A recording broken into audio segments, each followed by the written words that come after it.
アンニョン、パックンです。皆さん、子供の時になりたかった職業は何でしたか？今の日本の子供たちは YouTuber や運動選手、会社員が人気らしいです。では、韓国の子供たちがなりたい職業は何でしょう？今日は韓国の子供がなりたい職業ベスト3つを紹介します。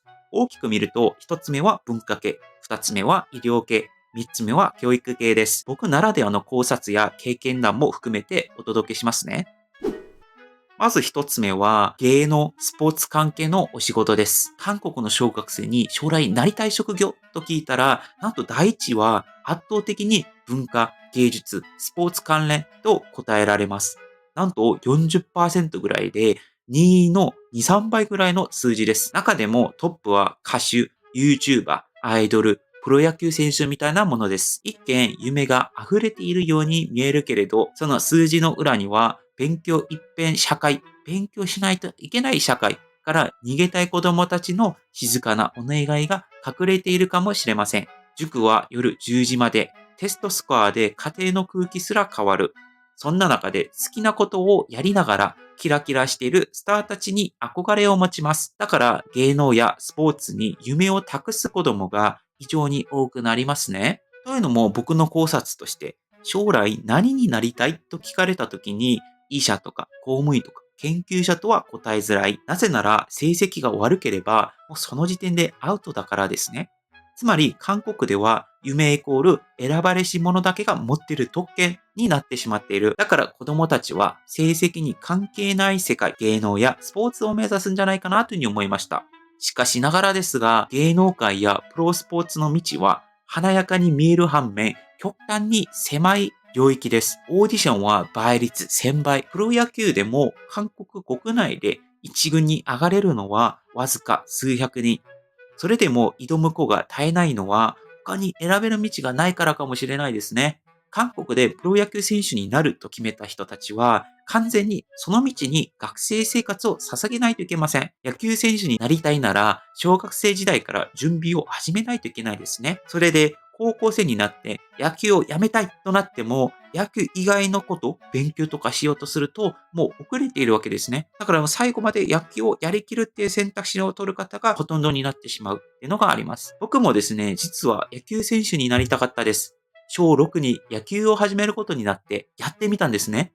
そうすると、うわ、楽しい、毎日でもやりたいって思いました。でも、それ気づいた時には、もう中学1年生、韓国では小4までにリトルリーグに入ってなければ無理と言われる世界なんです。周りの子はみんな専用のグローブとか、寮生活とか、監督付きの練習。僕は友達とキャッチボールをするだけ。でもそれでも楽しかったですね。しかし誰も応援してくれなかった。今更無理。勉強しなさい。とだけ言われて、その夢は静かに消えてきました。まあ今思ったら特に才能はなかったので、その道を選ばなくてよかったなと思っています。そして今日本、草野球という文化が僕の人生をもう一度変えてくれました。ユニフォームを着てグラウンドを立った日、夢ってこうして戻ってくるんだって涙が出そうになりました。もちろん韓国も年齢も経歴も関係なく夢を途中から始めても OK な国です。ただ野球に関しては日本のインフラがとても良い。特に東京なら平日、週末関係なくいつでも草野球ができる。僕は今この日本であの時の夢と今ちゃんと握手できています。で、二つ目の話はですね、医療、福祉職を目指す子供たちがいるというところですね。これは韓国の子供の10%ぐらいです。医者、薬剤師、看護師、範囲学医師、漢方医師。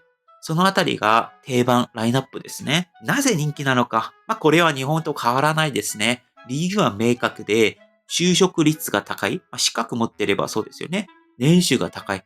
お医者さんになると年収数千万ですよね。で、三つ目は、社会的に恥ずかしくないというところですね。なんか両親とか、周りから崇められるっていうところがありますね。つまり、自分がやりたいからというよりかは、失敗しないから選んでいる人が多いかもしれません。もちろん、これは傾向的な話で、きちんと志を持っている方もおられると思います。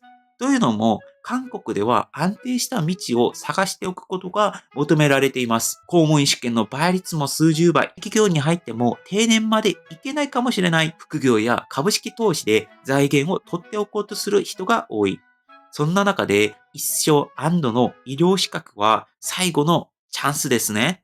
特に子供には名詞だけで勝てる人生を与えたいと考える人も少なくはないでしょう。特に韓国の場合は私立医科大学の学費でも100万円前後です。日本の私立の場合ですと、数百万は年間でするらしいので、それに比べるとリーズナブルで庶民の方々も通える金額でしょう。だから医学部専門コースが大成長。塾代だけで月10万円以上使う親も珍しくありません。つまり、これは夢だけじゃなくて、家庭のサバイバル戦略かもしれないですね。僕の経験もお伝えします。僕の母も父も小さい頃言ってました。医者になってくれたら、パックンも皆も安心できると。その言葉は優しさでもあったけど、プレッシャーでもありました。人前でメスを握るより、静かに科学式と向き合ってる方が好きだった。というか、そもそもの成績が無理でしたね。でも、今からすぐお医者さんになれるチャンスがあるとしても、なる選択はしないと思います。それから色々あって、今はこう思うようになっています。向いていること、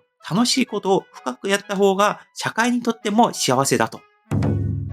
で、3つ目はですね、子供のなりたい職業、第3位はですね、教師です。これも10%前後が教師、教授を将来の職業にしたいと答えています。この数字、ただの先生ってかっこいいという憧れではありません。その背景には、絶対に裏切らない安定職という強いイメージがあるかもしれないですね。特に公立学校の教員になれば、韓国では名誉とか安定、尊敬の三白紙が揃う。給料は年功序列で定年まで減ることがなく徐々に上がっていく。加えて先生になれば一生食いっぱぐれないっていう認識が親世代から強く根付いています。で、僕の考察のお伝えしますと、韓国では大学入試競争、就活競争、昇進競争と一生戦い続ける人生がよくあります。その中で国家試験さえ通れば、あとは戦わなくて済むという教師の道は若者にとって最後のチャンスかもしれないですね。事実、教育大学は今でも志願倍率が高く、中には特に教育が好きなわけじゃないけど、親に勧められたからという理由で入っている人も少なくないかもしれません。つまり、韓国の教師志望は教える喜びもあれば、職業としての正解を求めた選択になっているケースもよくあります。ただですね、最近では、発給という声や親への対応ストレスで人気が下がり気味な傾向があります。僕の親戚には公立中学校の教師がいます。僕が小学生の頃から親戚に会っていくと、その親戚の家庭の中ではこういう雰囲気がありますね。〇〇ちゃんは人生よく頑張ったよとか、結婚とか未来も安堵だねという、まるで理想の人間モデル化のような雰囲気でした。そのせいか、僕自身もなんとなく教師って勝ち組なんだなと思っていました。一方、僕が大学に進んで大人になって、いろんな先生と出会う中で印象がガラッと変わっています。例えば、日本の大学で出会った先生たちは理念を求めていた。例えば、大学のある教授は、この研究はお金にはならないが、社会にとって重要だからと言っていました。応用のことを考えずにやる基礎研究が、実は応用研究につながる場合もある。その姿に僕はかっこいいって思ったんです。先生という仕事の意味が文化によって、集団によって、環境によっても変わってくるんだなと衝撃を受けました。韓国では夢イコール家族を安心させる手段であることもある。日本では夢イコール自分を生きる選択肢であることもある。今日紹介した3つの職業、芸能系、スポーツ系、医療系、福祉系、教育系のそれぞれの国で全く違う重さを持っています。韓国の子供たちは家庭と社会の期待を考えながら夢を語る。日本の子供たちは自分の好きを軸に自由な未来を描いていく。傾向的なところで言えばこのようなイメージがあるのかなというふうに思いました。もちろん人それぞれですよね。文化が違えば求められることも違う。考えることも違うんだと。僕は今日本に来てようやく夢って自分の人生に重点を置いても良いんだと実感できました。では、あなたにとっての夢とは何ですか？子供の頃、どんな未来を思い描いていましたか？ぜひコメント欄であなたの昔の夢と今の自分との関係を教えてください。そしてこの動画が心に残ったら、ぜひチャンネル登録、高評価で応援をお願いします。次の旅にお付き合いください。以上、パックンでした。またね、アンニョン。